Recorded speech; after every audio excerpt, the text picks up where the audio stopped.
The Hebrew Bible originates from Egypt and Babylon? Before we look to see if the Paleo Hebrew alphabet maps the stars, we will first take a moment to look at a few strange theories of the origins of the Hebrew Bible and its alphabet.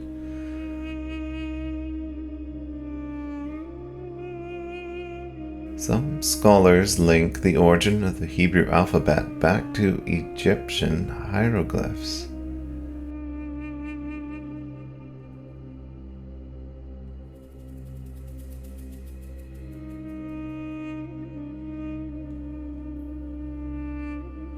My mind struggles with this because a major theme of the scripture is to come out of Egypt and not return to Egypt. For example, the Proto-Sinaitic letters has been linked to the Egyptian goddess Hathor, whose temple was at that location. In 1916, Alan Gardiner suggests that the text reads Le Balat, or to the lady. Balat being the title of Hathor and the feminine of the title Baal, given to the Semitic god. The context of Scripture is that there is one God, and not to have any other gods. The dating of these inscriptions does not match the Genesis record. The logic that Paleo Hebrew was derived from Egyptian hieroglyphs seems to be a far-fetched conclusion.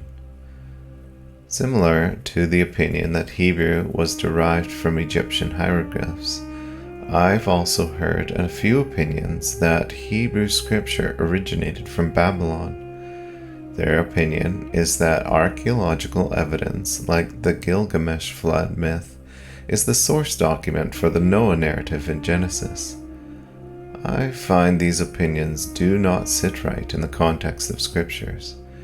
Namely, Babylon and Babel relate to the confusion of the language, not the origin of the language and its narratives. Although the modern Hebrew alphabet, referred to as Katav Ashuri, appears to be dated to the time of the Babylonian captivity, we are investigating an earlier Paleo Hebrew script, the script that was discovered by the boys in the caves, the Siloam inscription, and on some of the Dead Sea Scrolls. Understanding this Paleo Hebrew star calendar system will show how the Noah narrative is far superior to the Gilgamesh flood myth. This calendar will also shake the theory that Hebrew originated from Egyptian hieroglyphs. Let's look at a bit of internal evidence before proceeding to explain this star calendar system.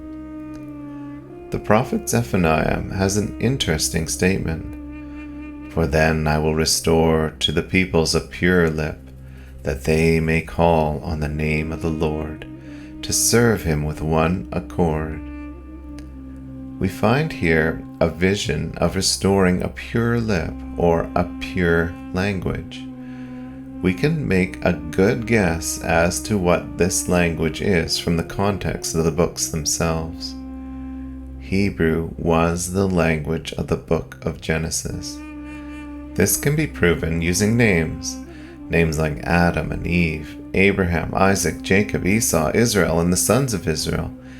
Each have a name with a Hebrew phrase that describes the meaning of the name in the immediate context.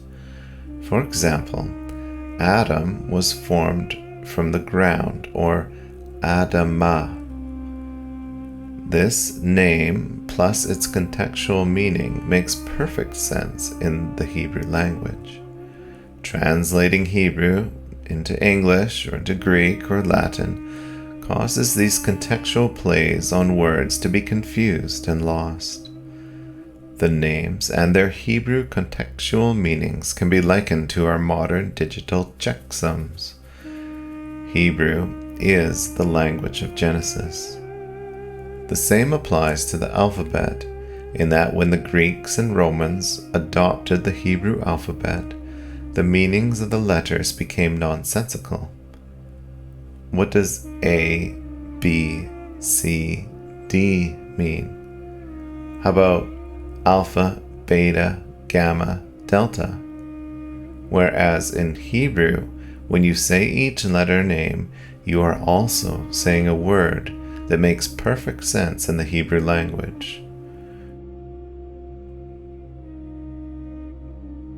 From the context of Scripture, it just doesn't make sense for Genesis to be derived from Babylonian or Egyptian or Greek or Roman roots.